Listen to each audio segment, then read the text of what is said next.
Sa video na ito kapatid, ay share ko ang 10 na sign na gusto ng isang lalaki ng deeper na intimacy, a relationship, a love, at hindi lang sex ang habol sa'yo. Kung gusto mo malaman at magkaroon na din ng peace of mind sa'yo, ng security sa'yo, then itong video na ito ay para sa'yo. Let's go!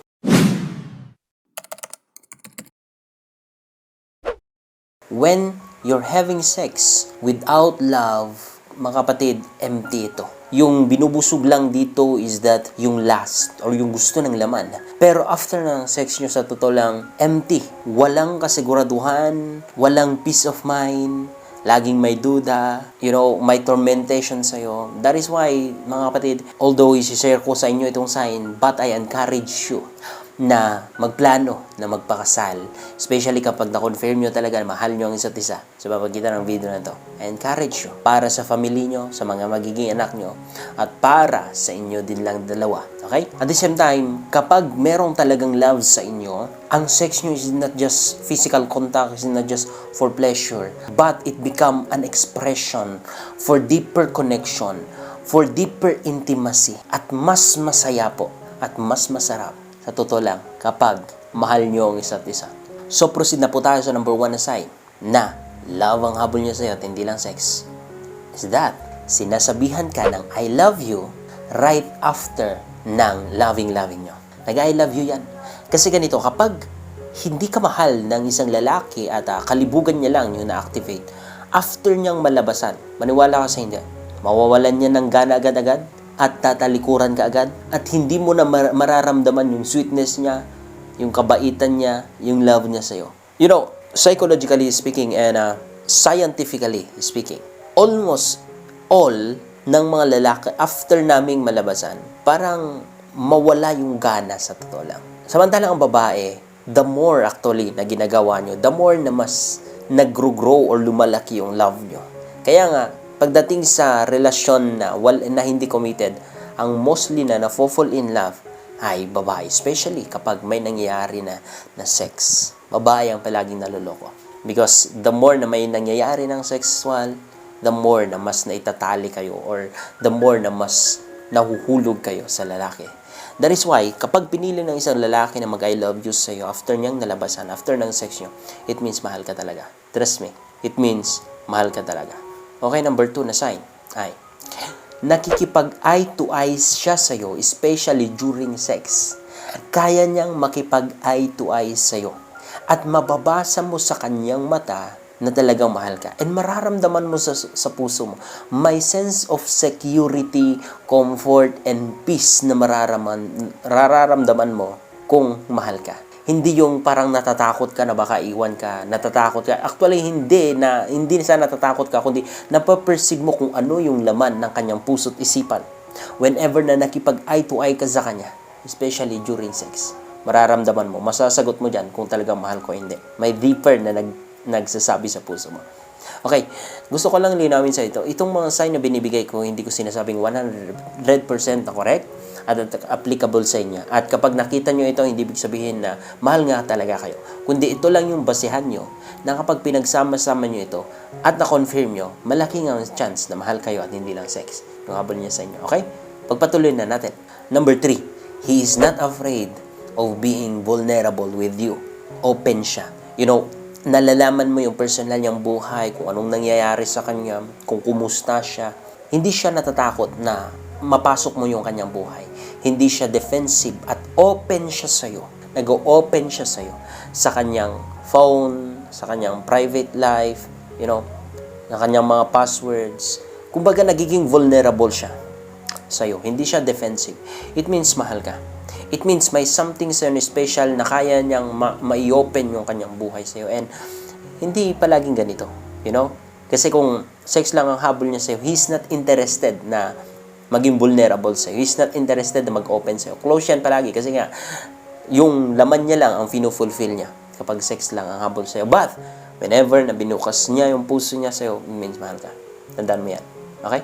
Number 4, gusto niya nang i-spend yung oras niya sa'yo before and after ng sex niyo. Like having cuddles, before ng sex nyo, hindi siya basta-basta na lang na makipag-sex sa'yo, kundi ini-spend niya yung oras niya, pwedeng dalhin ka sa dates, hinihinay-hinay niya lang, hindi niya binibigla at hindi niya minamadali ang lahat.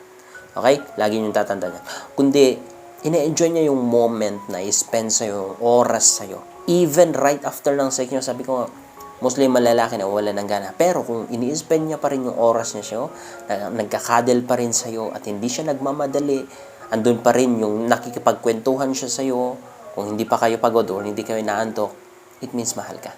Pinapahalagahan ka niya. At hindi lang yung katawan niya, hindi lang yung crave niya ng sex, yung pinupuno niya. Okay? Next. Assign. Hi. His goal is to please you sa kama. Kapag sex lang ang habol niya sa'yo, wala siyang pakialam na pasayahin ka sa kama. Ang importante, masaya siya, nag-enjoy siya, nalabasan siya. Wala siyang pakialam sa'yo. Pero kung yung aim niya, kapatid, ay yung paligayahin ka, ginagawa niyang lahat, like role play or whatever, just to make you happy and satisfied, like going down, you know what I mean? Going down without expecting you to do it in return or to go down to, then mahal ka niyang kaibigan. Kasi gusto niya na masatisfy ka. Kasi, trust me kaibigan, kung mahal ka ng isang tao, wala na siyang ibang gustong gawin kundi ang masatisfy ka, at hindi lang sa bagay-bagay, hindi lang sa finances, kundi even sa sexual, sa physical contact. So, alam mo na mahal ka kaibigan kung sinasatisfy ka at hindi yung sarili niya lang ang iniisip niya. Okay? Proceed na po tayo sa number 6. Kino-compliment niya hindi lang yung katawan mo, yung sexiness mo, yung itsura mo, kundi even your personalities.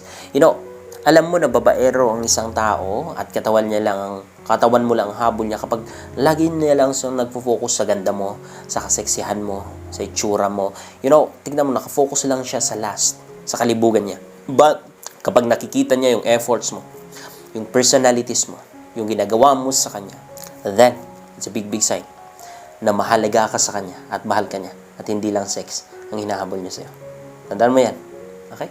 Number 7, assign. Ay, kapag hinahalikan ka niya, mararamdaman mo yung passion sa kanya. Hindi siya nagmamadali, hindi harsh, kundi mararamdaman mo yung init, yung passion niya para masatisfy ka, yung pagmamahal niya or yung care niya, even sa kisses lang, mararamdaman mo yun mula sa kanya. Yung energy na ibabato niya, mararamdaman mo yun, kapatid. It means mahal ka. Pero kung mararamdaman mo yung for the sake lang, para masatisfy siya, or para may kiss lang na masabi, or para, you know what I mean, nagmamadali siya, harsh, you know, sarili niya lang sinasatisfy niya. It's a big red flag, kaibigan. Okay? Number 8 na sign ay, he's more on slow sex. Hindi siya nagmamadali. At ine-enjoy niya yung moment, yung mga curves mo, yung mga shape mo, yung itsura mo, ine-enjoy niya lang yung moment. Hindi siya nagmamadali kasi ang purpose niya nga is to satisfy you, to enjoy the moment. At hindi niya binibilisan, you know, mostly naman lalaki na talagang sex lang, talagang habol sa'yo. Of course, mabilisan lang yan. Sige, ganun na lang, itusok na lang, pasok. Hindi mo mararamdaman yung passion. Hindi mo mararamdaman yung ine-enjoy niya sana. Yung hinahaplusan ka, yung may role play, yung smooth and gentle lang. Kasi nga, satisfy niya lang sarili niya. Pero kung more siya ng gentleness, ng slow sex, ng ine-enjoy yung moment, mahal ka niyan, kaibigan. Okay? And, number 9 na sign ay, he will never force you to have sex. Kung gusto niya makipag-sex sa'yo, gagawa yan niyang way. Ipi-please ka niyan, mag-e-effort yan, i-date ka niyan, kukunin yung emotion mo, yung feelings mo, hanggang may pour out mo na gusto mo na ng sex. Although, hindi man from time to time nagagawa niya na yun. Of course, merong time na quick sex lang. Like sa umaga, gano'n. Of course, understandable, especially sa mga mag-asawa. But ang point natin dito, kapag palaging gano'n na lang, na parang mabilisan ng lahat at pinipilit ka ng sex, nagagalit siya, or minamanipulate ka, or binablackmail ka, or tinatakot ka kapag ayaw mo ng sex, it means he doesn't love you. Pero, kung hindi ka niya pinipilit, at dinadaan niya ng mabuting pakipag-usap sa iyo, ng pleasing, or, dinidates ka, para makuha, or, may set up yung isip at puso mo before ng sex, it means mahal ka niyan. Okay? And last but not the least na sign na talagang mahal ka, at ito talaga ang sign na mahal ka at hindi lang sex ang kanyang habol, hindi lang yung satisfy yung katawan niya ang kanyang habol, is that it's not about sex palagi. It's about having a family. It's about having a kids. Kapag pinupush ka niya na magkaroon ng anak, malaki yung chance na mahal ka. Kapag pinupush niya ng marriage, malaki yung chance na mahal ka. Kapag pinapakilala ka sa kanyang family at hindi ka naka-private, malaki yung chance na mahal ka. He's becoming like a father na, yung responsibility nag-grow sa kanya, and naririnig mo mula sa kanyang bunganga ang magkaroon ng family, gusto niya ng anak, gusto niya ng house, gusto niya ng cars para sa inyo, then it's a big sign. It's a green flag na talaga mahal ka at nai-inlove na siya sa'yo at hindi lang sex ang habol, katawan ng habol sa'yo. So, kapag napanood nyo to at 8 out of 10, ganon, 9 out of 10, good for it. Nakita mo to sa kanya, it's a big sign na talagang mahal na mahal ka. And kailangan mo pahalagan yan. Ang may advice ko lang mga kaibigan is that please, plan for wedding or, mag-isang dibdib na, magpakasal. Pray for it. Ask the Lord that He will grant His blessing, He will give His blessing and resources para meron kayong gamitin para magpakasal na. Because that is the right thing to do, kapatid. So, that's it for today's video. I hope na pag-share nyo to and I hope na nakatulong ito. Please like, comment para mabasa ni algorithm at mas lalo niya pang i-send out itong video natin. God bless you po. Salamat.